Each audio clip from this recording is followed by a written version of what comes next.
but more importantly, I'm excited to be here in Chengdu. Somehow on our first trip, we just missed this city, and I don't know how we did, but we've got an epic 3 days coming up exploring this beautiful city. So welcome to our first spot here in Chengdu. We're about an hour outside the city. We have just arrived at Panda Valley. This is one of the famous places here in Chengdu. So we have just arrived at the pandas, and I think they're just around this corner. It's literally just in front of me. It's actually so close. Look at this. Very naughty.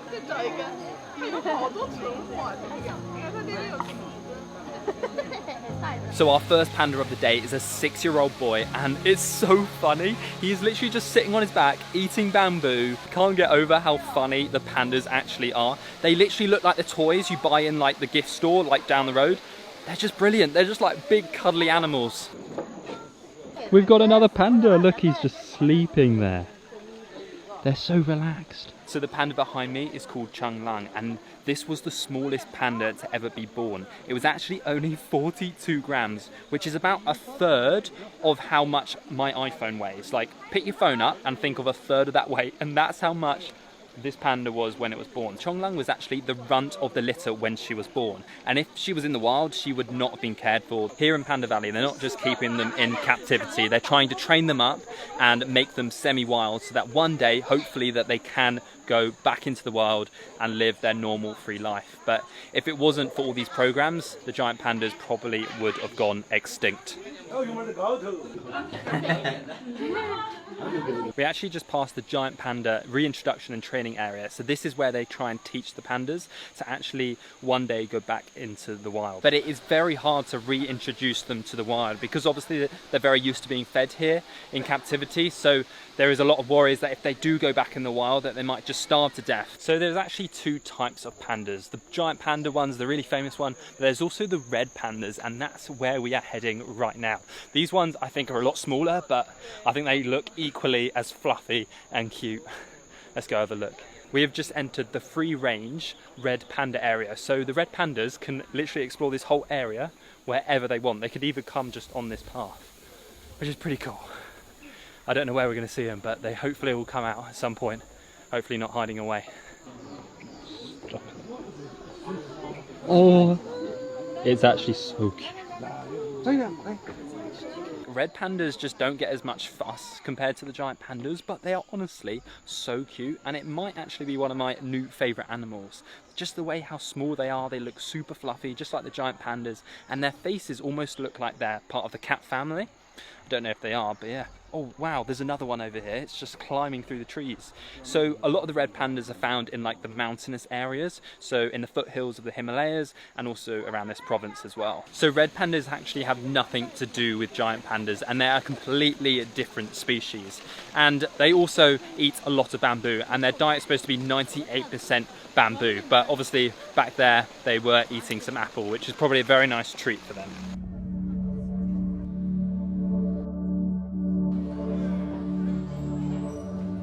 We've just entered our next spot in the middle of Chengdu, and it's this beautiful scenic area, and I think in a few minutes time we're going to be able to see some Chinese folk music. Now, I never saw Chinese folk music on my first trip, so quite excited to see it here.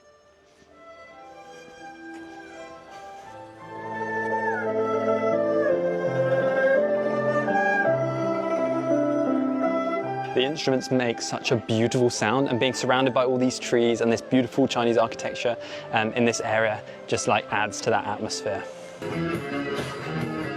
Chinese folk music takes a turn.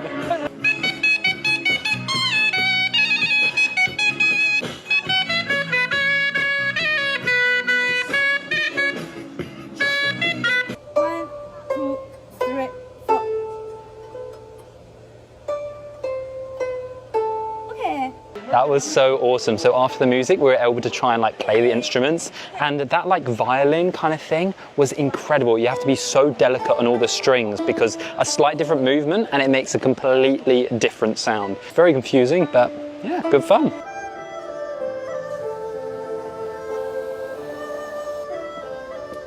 This beautiful scenic area is actually 1,000 years old, and it used to be a private land, a private park. It wasn't open to the public, but it was owned by the government, and the government were able to come around and just relax in this beautiful area.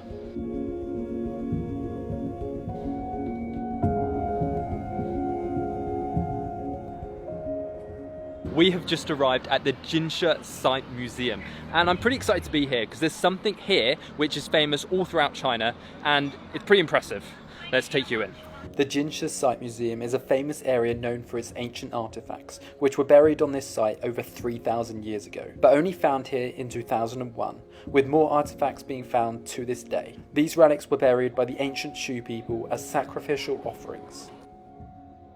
In this relics hall, they found over 10,000 artifacts and relics. Obviously, it didn't used to be a building, it used to be outside. So the first thing found in this area was actually elephant tusks, and they were found right here. They found the elephant tusks and they thought, what else could there be? The elephant tusks were found in 2001 when they were doing construction here, and that's when they stopped the construction and looked for other artifacts and relics which could have been in this area. So all the elephant tusks they found here are all over 1.6 meters. So these elephants were almost as big as like mammoths. They were absolutely huge. So this section which they dug up over time is the most famous because it's where they found this gold mask and some other gold relics as well. We're about to enter the exhibition hall, and the reason that this museum and this site is so famous. This, what we're coming up to, is one of the most famous artifacts which was found, and the most famous gold mask in all of China. So just 2 months before this whole museum and site was opened, they found the gold mask, and it was found in February 2007.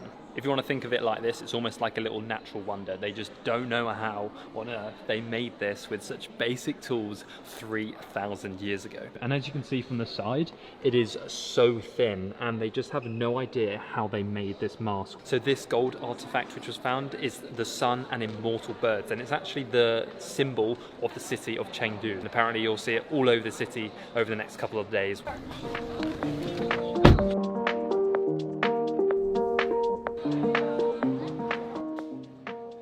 We have just arrived at Jinli Street, and this is one of the most popular and famous tourist streets in all of China. So let's go have a look and see what we can find along this street. So we've just seen like this sugar painting stall, and I'm going to spin this and we're going to see which animal she's going to make for me. What's that? Bird. A bird, okay.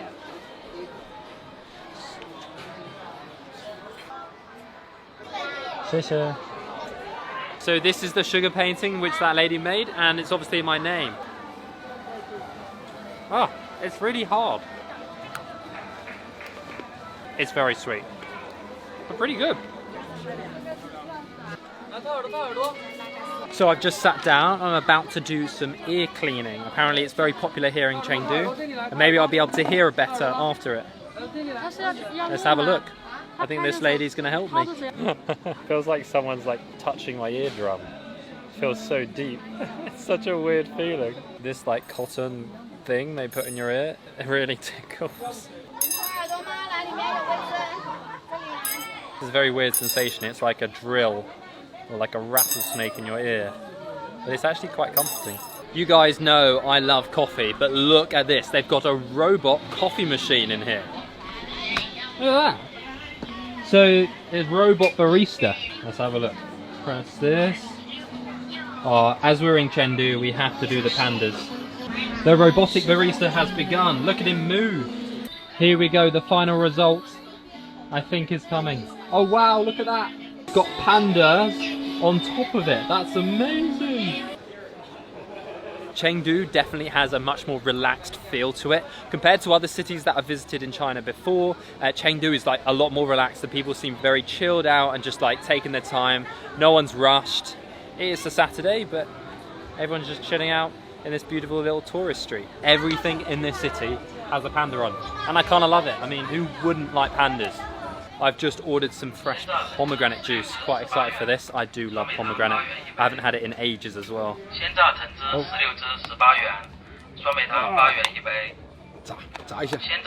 Ah, we've got that. There we go. A Chengdu pomegranate juice.